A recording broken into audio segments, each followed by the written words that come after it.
Bismillahirrahmanirrahim. Assalamualaikum warahmatullahi wabarakatuh. Halo sobat, gimana nih kabarnya? Semoga baik-baik aja ya. Di video kali ini, saya tidak sendiri. Kami, mahasiswi PBA yang terdiri dari Siti Soleha, Cindy Cecilia Nurhaliza, Sumarni, dan Firdiana Miftahul Jannah. Di video kali ini, kami akan mempresentasikan penulisan Hamzah Tengah. Sebelum masuk ke tema, saya akan menjelaskan sedikit tentang Hamzah. Kira-kira di sini ada yang tahu gak apa itu Hamzah? Ya, benar. Pertama, Hamzah adalah huruf hijaiyah yang menerima vokal atau harokat. Hamzah terletak di awal, di tengah, dan di akhir kalimat. Karena Hamzah tidak memiliki bentuk, terkadang Hamzah ditulis dengan bentuk alif, waw, atau ya. Lalu, apa sih yang membedakan Hamzah dengan alif? Hamzah, jawabannya adalah Hamzah huruf tertentu yang menerima harokat, sedangkan alif huruf tertentu yang tidak menerima harokat. Macam-macam Hamzah. Hamzah terbagi menjadi dua, yaitu Hamzah qat'i dan Hamzah wasl. Hamzah qat'i adalah Hamzah yang selalu diucapkan dengan harokat fathah, domah, dan kasroh. Hamzah qat'i berada di atas alif bila mana berharokat fathah dan domah, dan berada di bawah alif bila mana berharokat kasroh. Sedangkan Hamzah wasl adalah Hamzah zaidah yang berfungsi sebagai penyambung atau perantara kepada pengucapan huruf. Apa sih macam-macam Hamzah di tengah? Hamzah di tengah terdiri dari dua macam. Yang pertama adalah bersukun. Hamzah di tengah yang bersukun bentuknya disesuaikan dengan harokat huruf sebelumnya. Contohnya, bisa, yuk, minum. Yang kedua adalah Hamzah berharokat. Hamzah di tengah kalimat yang berharokat bentuknya disesuaikan dengan harokat huruf yang paling kuat. Berdasarkan urutannya adalah kasroh, dhammah, fathah, dan yang terakhir adalah sukun.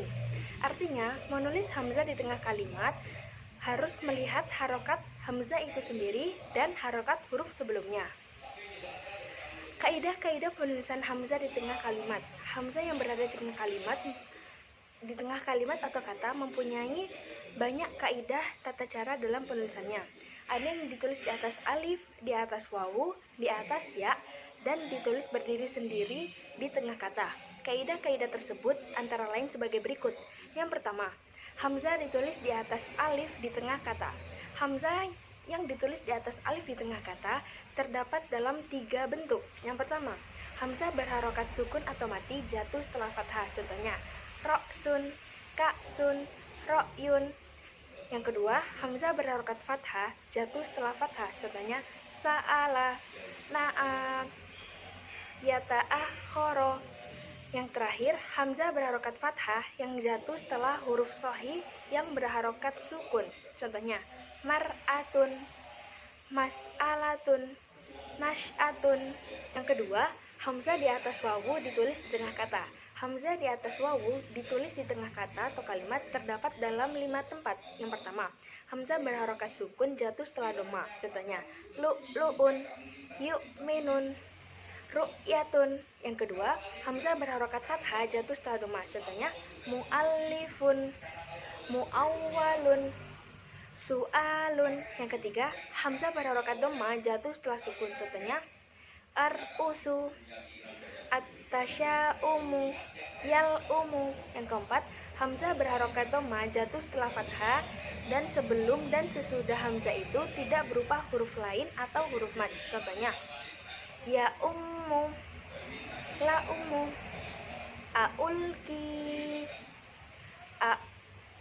aulu.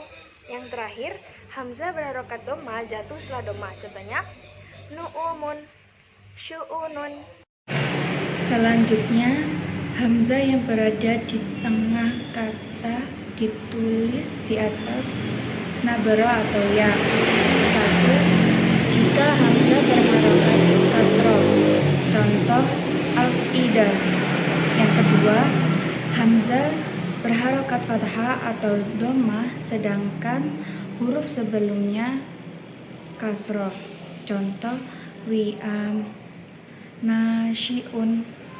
Yang ketiga, jika berharokat fathah namun huruf sebelumnya adalah ya. Contoh hay'ah. Bismillahirrahmanirrahim. Baiklah, saya akan menjelaskan sedikit tentang hamzah tengah yang berdiri sendiri, yaitu berada di beberapa tempat. Pertama, apabila berharokat fathah yang di setelahnya alif. Contohnya yatasaalun. Yang kedua, sa'ala. Dan yang kedua adalah apabila berharokat fathah atau dhammah yang berada di setelahnya waw sukun. Contohnya wudu'uhu dan maru'atun. Yang ketiga, apabila berharokat fathah yang di setelahnya huruf shahih yang mati. Contohnya juz'ana, khuz'an. Dan yang terakhir, ditulis di atas wadah apabila didahului ya mati. Contohnya hay'atun.